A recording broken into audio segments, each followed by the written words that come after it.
Bismillahirrahmanirrahim. Assalamualaikum warahmatullahi ta'ala wabarakatuh. Bertemu lagi dengan saya, Ustazah Sharifah, untuk kelas Pendidikan Islam tahun 3. Okey murid-murid, semua sihat hari ini? Ustazah doakan semua sihat dan dapat belajar dengan baik pada hari ini. InsyaAllah, hari ini kita akan sama-sama belajar bagi tajuk adab, iaitu adab terhadap Allah melalui syukur. Dah bersedia? Jom kita mula. Okey, baiklah murid-murid. InsyaAllah bagi tajuk adab bersyukur, iaitu adab dengan Allah, kita akan cuba untuk mencapai 4 objektif pembelajaran. Iaitu yang pertama kita tengok oleh murid-murid, murid dapat menerangkan pengertian dan konsep syukur. Okey, yang kedua, murid dapat membaca dalil nakli berkaitan syukur. Yang ketiga, insyaAllah, murid dapat menjelaskan cara bersyukur. Dan yang keempat, murid dapat merumus kepentingan bersyukur. InsyaAllah kita akan cuba sama-sama untuk mencapai keempat-empat objektif ini pada hari ini. InsyaAllah. Baiklah murid-murid, untuk yang pertama ialah pengertian syukur. Okay, cuba kita tengok dekat sini. Okay, apa pengertian syukur?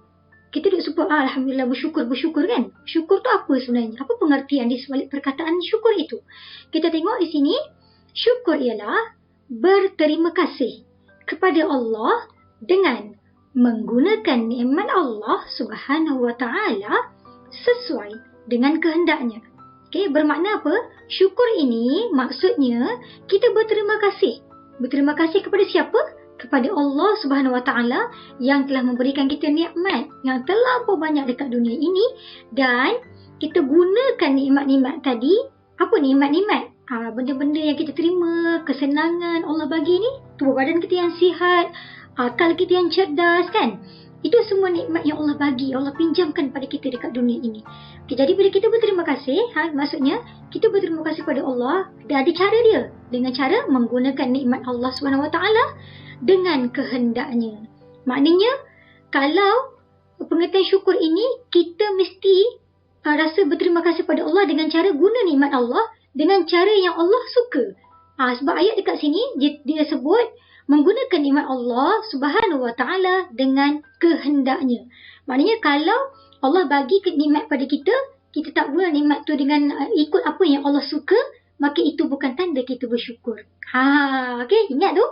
Alright, itu pengertian syukur. Okey murid-murid, sekarang kita beralih kepada konsep syukur. Cuba kita tengok dekat sini, apa konsep syukur? Okey, konsep syukur ialah mengungkapkan pujian kepada Allah melalui lidah kita, mengakui nikmat Allah dengan hati, dan menggunakan segala nikmat itu mengikut kehendaknya. Okey murid-murid, dekat sini untuk konsep bersyukur ada 3 perkara. Yang mana disebut yang pertama mengungkapkan dengan mulut, kita sebut di mulut kita. Bermakna kalau kita syukur, kita rasa berterima kasih kepada Allah, kita kena sebut di mulut. Tak boleh diam je. Maknanya kita kena sebut Alhamdulillah, ya Allah syukur, ya Allah Alhamdulillah, Alhamdulillah. Kita kena sebut dekat mulut. Itu yang pertama. Ada lagi 2 benda. Yang kedua ialah mengakui nikmat Allah Subhanahu wa taala dengan hati. Bermakna dekat mulut dah sebut Alhamdulillah, dah syukur dekat mulut. Tapi belum cukup lagi kalau tak rasa syukur sampai ke dalam hati. Kita say, ya Allah, seronoknya, ya Allah syukur sangat, aku berterima kasih sangat, ya Allah. Kena rasa dalam hati. Sebab orang yang sombong, dia tak rasa benda tu Allah bagi kat dia. Contoh, dia rasa dia pandai. Aku yang dah pandai. Dia rasa macam tu. Jadi tak boleh macam tu. Kita kena rasa, ya Allah syukurnya. Kalau kau tak bagi ni, kau tak bagi pada aku otak yang baik, otak yang cerdas macam ni, aku mungkin takkan jadi macam mana aku capai hari ni. Kita kena rasa, sebut dengan mulut, bersyukur tu Alhamdulillah. Dan kita juga kena mengakui nikmat tu dalam hati. Dan tak cukup lagi, ada lagi satu perkara, iaitu kita kena gunakan nikmat Allah tadi mengikut apa yang Allah suka. Jadi konsep syukur ni lengkap bila berlaku 3 perkara. Yang pertama, kita sebut di mulut. Yang kedua, kita mengakui dalam hati kita. Dan yang ketiga, dia akan lengkap bila kita gunakan nikmat tadi ikut kehendak Allah. Ikut kehendak Allah suka. Baru lengkap. Ingat yang murid-murid konsep syukur ada 3 perkara tadi. Alright, semua dapat? Alright. Okey murid-murid, jom kita tengok dalil nakli. Okey, dalil nakli ni ingat Murid-murid, dalil ni ada 2 je. Satu dalil akli, satu lagi dalil dalil nakli. Okey. Sebut je dalil akli. Akal. Dia dekat dengan akal kan? Jadi dalil akli adalah dalil yang kita boleh fikir logik dengan akal. Tapi kalau dalil nakli ni tak boleh fikir-fikir, tak boleh nak dibuat-buat. Kerana apa? Dia datang daripada Allah SWT. Sama ada dalil nakli yang biasa kita ambil adalah Al-Quran. Dan seterusnya juga hadis daripada Nabi Muhammad SAW. Okey, jom kita tengok. Okey, ini adalah surah Ibrahim ayat 7. Jom sama-sama kita dengarkan bacaan surah ini. Bismillahirrahmanirrahim. وَإِذْ تَأَذَّنَ رَبُّكُمْ لَئِن شَكَرْتُمْ لَأَزِيدَنَّكُمْ وَلَئِن كَفَرْتُمْ إِنَّ عَذَابِي لَشَدِيدٌ. Okey, itu tadi adalah bacaan surah 7 daripada ayat 7 daripada surah Ibrahim. Okey, jom kita tengok maksud dia. Ingatlah ketika Allah memberitahu bahawa demi sesungguhnya jika kamu bersyukur, nescaya aku akan tambah nikmatku kepadamu. Dan demi sesungguhnya jika kamu kufur, ingkar, sesungguhnya azabku amatlah keras. Itu maksud dia. Jadi surah ini Allah pesan pada kita supaya kita bersyukur atas setiap nikmat yang Allah bagi. Walaupun kadang-kadang nikmat tu datang dalam keadaan nikmat yang kita rasa macam tak seronok, kita rasa macam sedihnya. Ujian datang sebagai nikmat juga. Bukan benda-benda yang best-best je yang kita anggap ni nikmat. Contohnya sihat seronoknya. Tapi sakit juga nikmat. Kan? Tak ada orang suka bila sakit, betul tak? Tapi kenapa kedua-dua nikmat tadi kita panggil nikmat? Kedua-dua perkara tadi kita panggil nikmat. Sihat perkara yang menggembirakan kan? Perkara yang semua orang suka kalau sihat. Itu nikmat. Tapi kalau sakit juga nikmat. Walaupun benda tu bukan perkara yang kita suka. Sebab apa? Sebab kedua-dua ini tanda Allah sayang pada kita. Jadi bila Allah bagi kita sakit, syukur, Alhamdulillah. Bila sakit ni Allah hapuskan dosa kita. Bila kita syukur, bila kita sihat, tambah-tambah lagi kita kena bersyukur. Okey? Jadi bila dalam surah ini Allah pesan juga ya. Kalau kita tak bersyukur, Allah pesan pada kita, azabku amatlah keras. Jaga-jaga. Kalau kita terlampau leka dengan dunia ni, terlampau leka dengan nikmat yang Allah bagi, kita takut Allah turunkan azab pada kita. Na'udzubillah min zalik. Okey murid-murid? Alright. Okey murid-murid, sekarang kita beralih kepada cara bersyukur. Syukur pun ada cara dia tahu. Dan cara bersyukur ini terbahagi kepada 3 perkara. Dibahagikan cara syukur tadi kepada 3 perkara, iaitu pertama, cara kita bersyukur kepada Allah SWT, apa yang kita buat antara kita dengan Allah.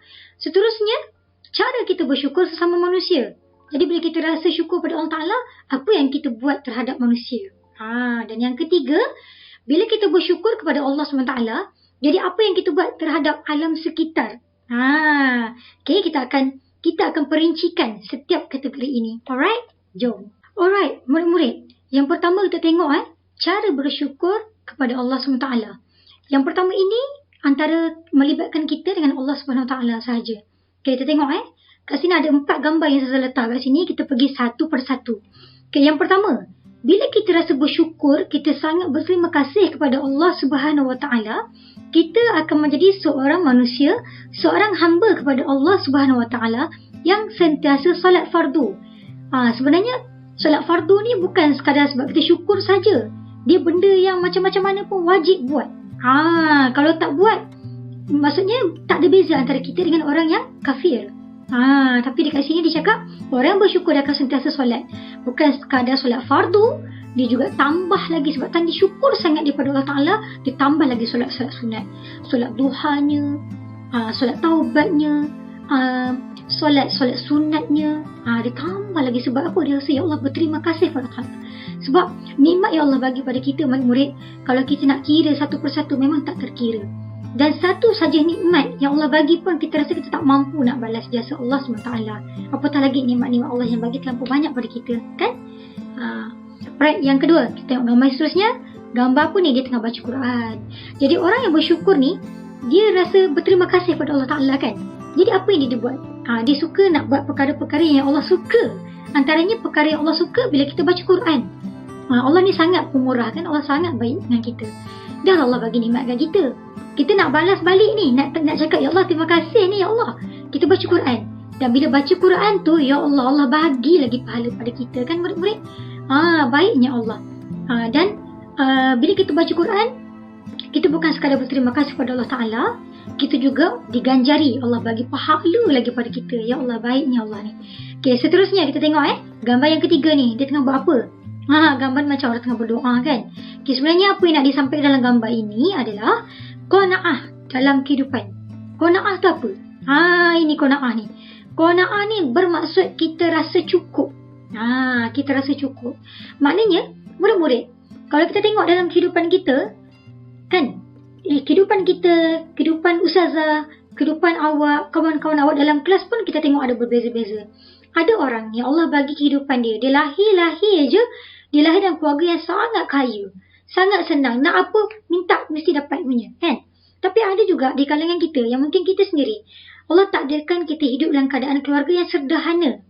Dan jangan lupa murid-murid, ada lagi orang yang Allah takdirkan hidup dia hidup dalam keadaan yang serba daif, serba susah. Nak makan pun kadang tak cukup. Tapi dalam 3 kategori situasi tadi, walau bagaimanapun keadaan, susah atau senang, kita kena ada qanaah. Ni qanaah tadi. Qanaah ni maksudnya kita rasa cukup. Sebab itu ulama ajar kita untuk kita tanam rasa syukur dalam hati kita. Kalau kita dapat sesuatu nikmat kan. Contoh kita dapat nikmat kehidupan kita. Hidup kita macam ni sederhana. Kita kena pandang pada orang yang dapat hidup dia tu lebih kurang daripada kita. Baru dekat situ timbul rasa syukur kepada Allah SWT. Okay, murid-murid. Okay, seterusnya, bila kita rasa cara bersyukur kepada Allah Ta'ala yang seterusnya adalah selalu menyebut Alhamdulillah. Walaupun sekecil-kecil perkara, sebab nikmat Allah terlampau luas, terlampau besar. Jadi, walaupun kita rasa, alah, kena ke cakap Alhamdulillah? Kena murid-murid. Bayangkan kalau tiba-tiba bangun pagi ni, tiba-tiba bangun je pagi ni, mata tak boleh nak buka. Kan, benda macam mudah je lah, buka mata je Zaza. Tapi bayangkan kalau Allah tak bagi nikmat tu. Bangun-bangun pagi sebelah mata je boleh buka. Macam mana ni? Kan, dah haru-biru hidup kita murid-murid. Jadi, biasakan dalam diri kita, apa sahaja kita rasa, ya Allah, kita berterima kasih. Sikit-sikit Alhamdulillah, Alhamdulillah. Apa-apa dulu, Alhamdulillah dulu. Supaya kita ingat, ya Allah, ni Allah bagi ni Allah bagi. Bukan aku sendiri yang dapat. Macam tu murid. Boleh murid Alright. Okay. Seterusnya adalah cara bersyukur kepada Allah Ta'ala sesama manusia. Maknanya kita dah bersyukur, kita bersyukur pada Allah Ta'ala apa yang kita buat bila kita dengan manusia, sesama manusia. Kita tengok. Kat sini pun sama, ada 4 juga gambar yang saya letak. Kita pergi satu persatu. Kita tengok gambar yang pertama ni. Ni ada gambar hadiah ni. Okey. Cara bersyukur sesama manusia, yang pertama, kita menghindari perasaan dengki. Menghindari perasaan dengki. Maksudnya, macam mana cara kita menghindari perasaan dengki ni adalah kita berkongsi nikmat yang kita dapat. Contohnya kan, hari ni kita dapat rezeki lebih, dapat makan sedap kan, boleh makan pizza besar pula tu kan, beli pizza kan. Jadi kita bahagikan sedikit, kita sedekahkan pada jiran kita. Jadi bila dengan cara macam tu, kita dapat menghindari perasaan dengki tadi. Itulah cara kita bersyukur. Cara kita bersyukur, kita kongsi. Kita kongsi rezeki tadi dengan orang lain. Dan secara tidak langsung, benda ini, perkara ini, perbuatan tadi dapat menghindari perasaan dengki orang lain terhadap kita. Okey, murid-murid? Okay, seterusnya, cara bersyukur sesama manusia yang seterusnya adalah selalu bersedekah. Maknanya, kita bila ada rezeki Allah bagi, kita biasakan diri kita untuk bersedekah. Dan kadang-kadang kan murid-murid, hidup kita ni banyak terselamat daripada musibah. Kenapa? Mungkin di situ ada sedikit pahala yang datang daripada pahala sedekah kita. Bila orang yang suka sangat sedekah, Allah akan pelihara dia. Bila berlaku je nak berlaku perkara-perkara tak baik pada dia kan, waktu itulah ada penyelamat yang datang waktu tu. Sebab apa? Dia orang yang suka bersedekah. Okay, seterusnya, kita tengok ni abang ni angkat kotak besar berat ni. Jadi dekat sini, cara kita bersyukur sesama manusia adalah dengan cara kita sentiasa membantu orang yang memerlukan. Dia tak semestinya keluarkan duit. Dia juga kadang-kadang melalui tenaga kita. Kita tengok cikgu kita bawa barang berat, kita tak perlu tunggu cikgu cakap, Ali tolong Ali. Adam, tolong Adam, tak perlu. Kita tengok je cikgu tu, cikgu, biasa tolong cikgu. Kita biasakan macam tu. Bukan tu saja, dekat rumah. Walaupun mak kita memang mak kita ni sangat baik kan. Dalam mak kita masak, kemas rumah lagi kan. Mak kita jarang nak suruh kita. Tapi kita kalau nak jadi anak yang soleh, nak jadi anak yang solehah, kan kita nak tunjuk kita rasa bersyukur kepada Allah SWT. Jadi kita yang offer pada mak kita. Umi, adik tolong angkat baju. Abah, tak apa abah, adik tolong kemaskan kereta. Contoh, kita jadi orang yang sentiasa bantu orang lain. Dan seterusnya, kita tengok ni apa ni? Dia tengah peluk kawan dia kan. Dia tengah peluk. Maksudnya apa tu? Menghargai orang lain. Maknanya dalam kehidupan ni, kita kadang-kadang kita banyak rasa, alah, orang tu tak cakap terima kasih pun. Tapi kita terlupa. Diri kita sendiri, kita kadang-kadang kita lupa nak hargai orang lain. Terutamanya orang terdekat dengan kita. Benda yang paling mudah murid-murid. Contohnya kalau kita kat rumah, contoh abang kita ke, kakak kita, mak ayah kita, kan, tolong kita atau buat perkara yang kita suka, kita happy, cakaplah terima kasih. Kita tunjuk yang kita hargai apa orang tu bagi. Jangan kita buat acuh tak acuh. Jadi itu keempat-empat perkara ini merupakan cara kita bersyukur sesama manusia. Ini yang kita perlu buat. Okey murid, insya-Allah kita sama-sama praktikkan bersama-sama. Okey, yang seterusnya, cara bersyukur kepada Allah Subhanahu Wa Taala terhadap alam sekitar. Maknanya kita nak bersyukur kepada Allah Taala apa yang kita buat kepada alam sekitar pula, sebagai tanda kita bersyukur atas nikmat yang Allah bagi. Kita tengok kat sini ada 4 gambar. Pun 4 gambar juga. Kita pergi satu persatu. Okey, gambar pertama nampak tak? Dia tengah tutup pipe ni. Ni kan ada air ni mengalir je kan. Dia cepat-cepat tutup. Jadi dekat sini, cara bersyukur antaranya adalah dengan tidak membazir. Bila kita tidak membazir, itu menunjukkan kita bersyukur kepada nikmat yang Allah bagi. Walaupun benda tu benda yang kita rasa macam tak apalah kalau membazir saja. Kan? Contohnya, biasa tak pergi, kalau pergi bercuti dengan keluarga kan. Kadang-kadang kita pergi hotel kan. Dekat hotel ni memang kita bayar. Kita nak tidur dekat hotel tu 1 malam, 2 malam, kita memang bayar. Tapi kadang-kadang kita terlepas pandang. Contohnya kita nak keluar daripada bilik hotel tu nak pergi keluar makan kan. Tak payahlah tutup. Sebenarnya tak boleh. Walaupun kita bayar dan kita duduk sekejap saja, kita tetap tak boleh membazir kat situ. Dan banyak lagi lah perkara dalam hidup kita. Nabi pun ajar dalam berwuduk sekalipun kita kena jaga supaya tidak membazir. Apatah lagi dalam perkara dalam kehidupan seharian kita. Dan ingat murid-murid, membazir ni amalan siapa? Amalan siapa? Apa dia?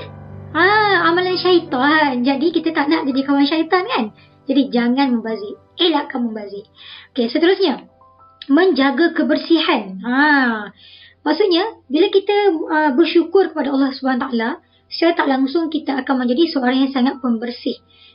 Kita tak nak kotor-kotor. Kotor-kotor ni juga amalan siapa murid-murid? Siapa? Yang tadi. Amalan syaitan. Benda-benda kotor ni, benda-benda tak bersih ni, syaitan, jin cukup suka. Jadi elakkan. Jadi orang yang wangi, orang yang bersih. Kerana Allah juga sukakan kebersihan dan kecantikan. Dan seterusnya, tengok gambar ni, dia tengah tanam pokok ya. Kenapa nak tanam pokok? Ini adalah cara untuk melakukan pemeliharaan. Jadi kita jaga bumi ni. Bumi kita pun dah tua sebenarnya kan. Kita pun tak tahu bila nak berlaku kiamat. Jadi bila kita berada dekat dunia ni, untuk generasi akan datang, kita kena buat pemeliharaan. Jadi antara dalam gambar ni dia tanam-tanam pokok. Jadi bila kita jaga bumi ni, kita buat pemeliharaan, itu juga menunjukkan kita bersyukur kepada Allah SWT yang telah menciptakan bumi ni dengan penuh nikmat dan alam yang sangat luar biasa. Okey, seterusnya, ni gambar dia buat apa ni? Ni macam kat pantai ni. Dia tengah kutip sampah. Okey, maksudnya dekat sini cara bersyukur adalah dengan cara kita mengurangkan pencemaran. Kalau boleh kita pergi pantai ke, kita pergi mana-mana, sampah tu kita simpan. Sama juga kalau kita naik kereta ke kan. Kalau kita makan dalam kereta kan. Bila ada sampah tu, kita jangan buka tingkap buang. Jangan. Nanti sampah-sampah yang kita buang daripada tingkap tu lah yang pergi terbang-terbang, pergi sampai tepi-tepi sekolah, tepi-tepi jalan, sampai ke pantai kan, terbang sampah tu. Jadi kita sama-sama jaga. Kita kurangkan pencemaran. Jadi bumi ini lebih terpelihara dan lebih selamat. Bukan kita je nak duduk dekat sini, dan kita pun tak tahu sampai bila kita duduk dekat sini kan. Itu antara cara kita bersyukur kepada Allah Ta'ala terhadap alam sekitar. Alright murid-murid, harap semua dapat faham dengan baik. Alright murid-murid, kita berada di penghujung rancangan.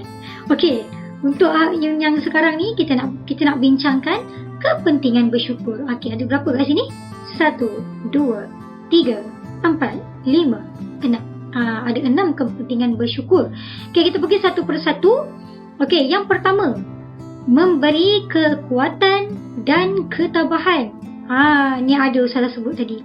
Kenapa dia kata bila kita bersyukur, benda ni akan memberi kekuatan dan ketabahan pada kita. Ingat Ustazah pesan tadi, nikmat terbahagi pada 2. Nikmat yang berbentuk perkara yang kita suka, perkara yang menyeronokkan, perkara yang menggembirakan, dan tak lupa juga perkara yang menyedihkan, perkara yang menyusahkan kita, perkara yang rasa tak seronok. Itu juga nikmat. Kan kita sebut ujian kadang-kadang. Perkara tadi, bila kita bersyukur atas setiap yang Allah uji, setiap yang Allah bagi nikmat tadi, secara tak langsung kita dapat kekuatan. Bila kita rasa kita macam susah, kita ingat orang lagi susah pada kita.